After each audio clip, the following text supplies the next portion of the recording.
प्रयागराज में गंगा यमुना नदियां विकराल रूप लेती जा रही हैं। बीते 24 घंटे की अगर बात की जाए तो गंगा नदी का फाफामऊ में जलस्तर 45 सेंटीमीटर और छतनाग में 28 सेंटीमीटर बढ़ गया है, जबकि यमुना नदी का नैनी में जलस्तर 56 सेंटीमीटर बढ़ा है।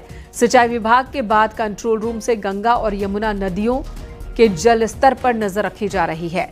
बाढ़ का पानी अब तक बदरा सुनौटी समेत कई गांवों में घुस चुका है। दर्जनों गांव का शहर से संपर्क टूट गया है। बच्चों को स्कूल आने जाने और लोगों को दफ्तर और दूसरे काम के लिए शहर आने जाने में दिक्कत हो रही है। नाव का सहारा लेना पड़ रहा है। बाढ़ से प्रभावित परिवारों के लिए 26 बाढ़ राहत शिविर बनाए गए हैं।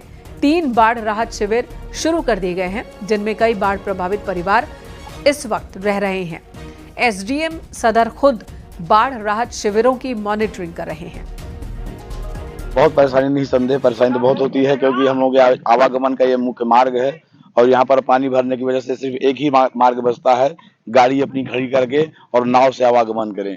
या तो गीले हो जाए तो पानी यहाँ भी भरा, यहाँ तक भी हो जाता है, यहाँ तक भी हो जाता है, तो ये खतरा रहता है। बच्चे तो आवागमन कर ही नहीं सकते हैं, और जैसे जो बड़े हैं जिनको आइडिया है, जो रोज आते जाते हैं, उनके लिए तो एक मार्ग बन जाता है कि चलिए भाई किसी प्रकार से नाव का सहारा लेकर के किसी प्रकार के आवागमन कर लिए। जो हमारा डेंजर मार्क है वो 84.73 पे है और इस समय नदियों का जो जलस्तर है वो दोनों नदियों का बढ़ के लगभग 83 के आसपास पहुंच चुका है। इसके संबंध में प्रशासन की तरफ से, राजस्व विभाग एवं आपदा विभाग की तरफ से सारी तैयारियां पूर्ण कर ली गई हैं।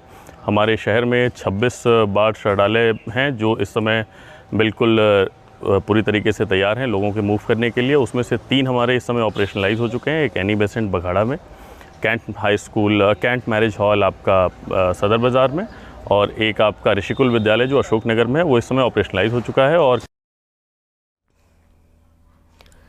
उधर बलिया में गंगा नदी का जलस्तर बढ़ गया। अब रिहायशी इलाके में भी बाढ़ का पानी घुस रहा है, जिससे लोग परेशान हैं। लोगों का कहना है कि रास्ते में बाढ़ का पानी आ गया, जिससे आने जाने में दिक्कत हो रही है। प्रशासन की ओर से नाव का इंतजाम नहीं किया गया, ये आरोप लगाया जा रहा है। डीएम ने एसडीआरएफ टीम के साथ नाव से बाढ़ग्रस्त इलाके का जायजा लिया। डीएम का कहना है कि जिला प्रशासन बाढ़ की स्थिति पर नजर बनाए हुए है। बाढ़ के लिए हम लगातार सतत प्रयासशील है और हम उन गांव में भी जा रहे हैं जहां जहां कटान की या बाढ़ से प्रभावित होने की संभावना है। अभी गंगा का जो जलस्तर है वो स्थिर है। ट्रेंड ये पता चला कि अगले 2 से 3 दिनों में घटने की संभावना है, बट हम अलर्ट है, हमारी पूरी टीम अलर्ट है। हमारी बाढ़ चौकियां एक्टिव हो चुकी हैं और हम लोगों के और स्थानीय जनप्रतिनिधियों के संपर्क में हैं। हमारी पूरी कोशिश है कि किसी का परिवार और कोई व्यक्ति प्रभावित न होने पाए। झांसी में बांधों से बेतवा नदी में लगातार पानी छोड़ा जा रहा है। प्रशासन लोगों से अपील कर रहा है कि बांध के पास न जाएं।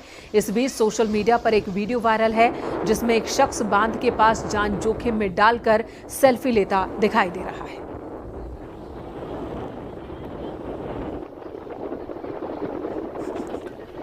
Yeah.